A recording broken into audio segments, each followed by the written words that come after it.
Personally, I think it's PR nonsense from Chelsea.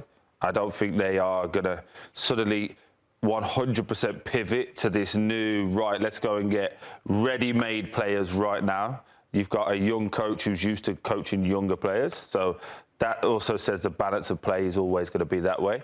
But we have to just look at what the owners say. Forget what's coming out the PR side of it. Look what the owners say.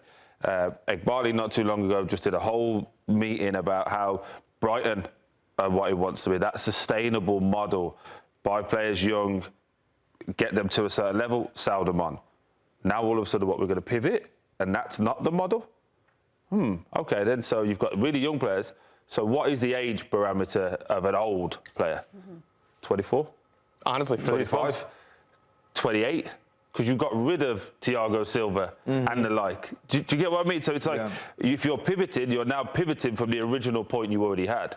So the original point we didn't like, we got rid of that, we got rid of Thiago Silva, we're going to go young and get these players in. And now that hasn't worked, we're going to go back to the way we did it before, but we're going to hire a coach who deals with young players. It's a mess. Chelsea is a mess. It's been a mess for a little while, and it's even more so a mess now. There is no... Who's the heartbeat of Chelsea? When you think back to Jose Mourinho time, do you think to John Terry, Frank Lampard, Didier Drogba? You can talk to all of these players that all bought into what the club is and was, and it was about winning. You know who was the heartbeat of Chelsea? Roman Abramovich. 100%. You can win, and he'll still move you on. He was all about winning, but we need a freshness, we need a feel. Since these guys have come in, it's like a long-term play, but we want to kind of win now. Maybe if we get Champions League, that's good. It's like it's all over the place. So then why did he take the job? If you look around, where else is the obvious opening? First of all, this is a big club, and let's talk about finances. He's going to be paid very handsomely here. And I'm sure that while there are break clauses and everything, the financial side, even if you get fired after 5 months, he's still going to be fine. Yeah. So there's that. It is a big club. The Premier League is somewhere that I know that he wanted to go, and I think he will be a good fit here. And if it wasn't Chelsea in the Premier League, you're hoping that Liverpool changed their mind and sack Arne Slot. But all the reporting is that they're not going to do that. Maybe that does change. But if you don't take Chelsea now, and Chelsea goes because you're waiting for, say, Liverpool, what if Liverpool doesn't open up? Yeah. What if United stick with Carrick as they should and as they're reported to? Where's the next job in England that makes sense? In Chelsea, you will have these resources. It will be frustrating. Troy's word was perfect. It's a mess. There's 5 directors of football. There is 3 co-sporting directors, and this doesn't include the owners, who both have a say in all this. And to Troy's point, just listen to the owners. I take that in a different way, because listen to the 2 owners. They say different things all the time. Yeah. When you talk to people who talk to them, if you speak to one owner, another owner, and then one of the directors, you can get 3 different examples or 3 different explanations for the same thing. It is very difficult for things to be going in a straight line. It is important that Xabi Alonso got the manager title, but Troy, is he the top dog? What the hell is this? It's shocking. Nico, you're part of a football organisation. You've been in football a long time. For your family. This is too many cooks in the kitchen. Too many. How do you have a streamlined perspective or philosophy, anything, if you have 5 people giving their opinions, especially now, because you have a manager that can command to a certain extent. I don't know if Liam Rossinier was the guy that could go into this office and say, get me these players. Xabi Alonso at Bayer Leverkusen, which is a more similar team to what this Chelsea is in Real Madrid. That's why I'm using Bayer Leverkusen as the example. Was very tactically flexible. Had players that could play multiple positions. He would change from a 3-back to a 4-back within the same game. And you need certain players to be able to do this.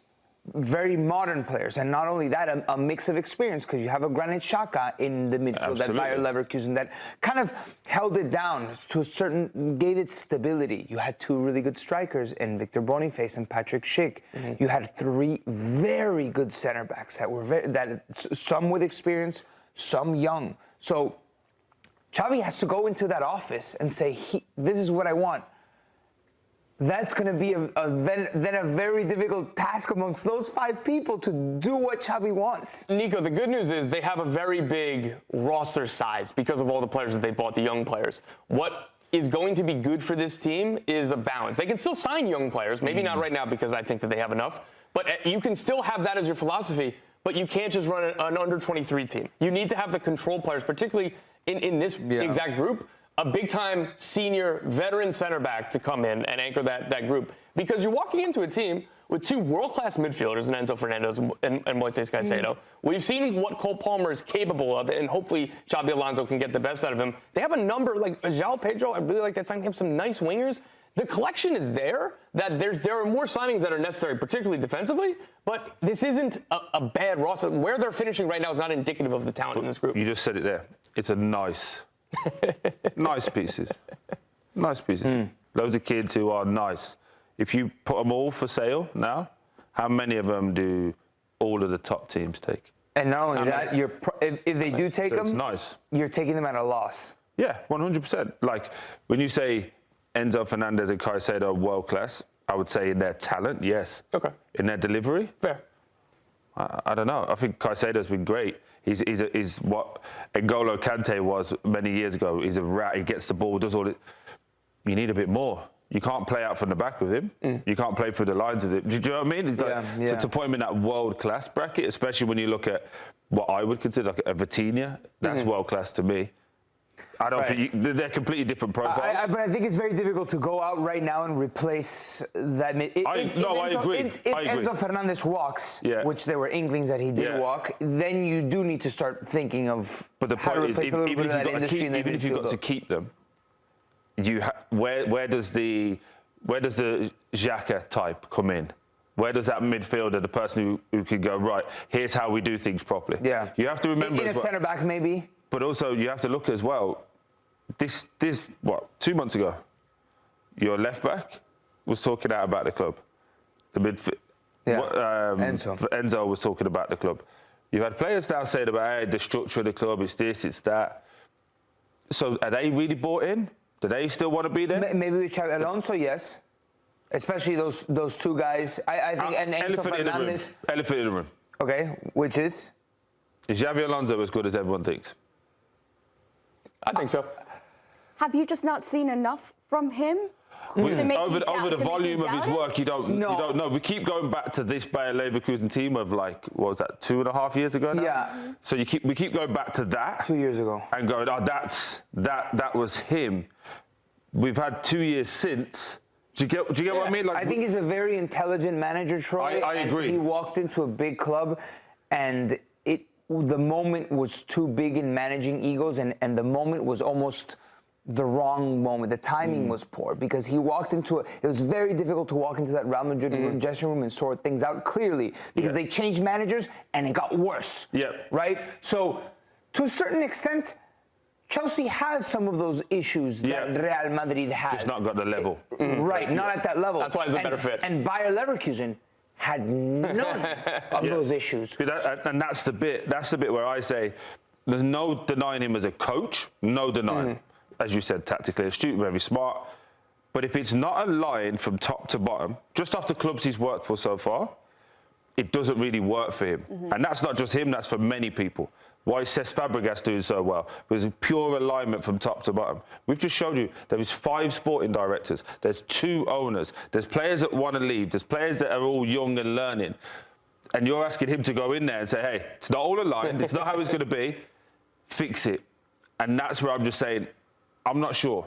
I'm not sure. Who do you think is taking the bigger risk? Xabi Alonso taking the job at Chelsea or Chelsea hiring Alonso? Xabi Alonso, absolutely. Xabi Alonso Chelsea have nothing to lose because they're a laughing stock right now. They have nothing else to lose. You really think they can keep getting away with this year after year? They've gotten away with it since even... Guys, they're 10th. But at what, they're 10th in the league. What point is there... The world champions, remember, that they keep coming out to. Yeah. Club World Cup winners are 10th. If the results had gone the other way, they would have been 13th, as we're talking today. And we're talking about them like they're still a top club. Everything we're talking about is history. It's right. Football is the old Janet Jackson song. What have you done for me lately? It can flip in a year, though. Look at United. Okay. Finally. Yeah, they'll have a chance. As long as they don't play any midweek games and they play less than Arsenal have won, they've got a chance. Thanks for watching this video from Morning Footy. For all news and insights regarding leagues around the world like EFL, Serie A, and all UEFA competitions, both men's and women's, don't forget to sign up for Paramount+.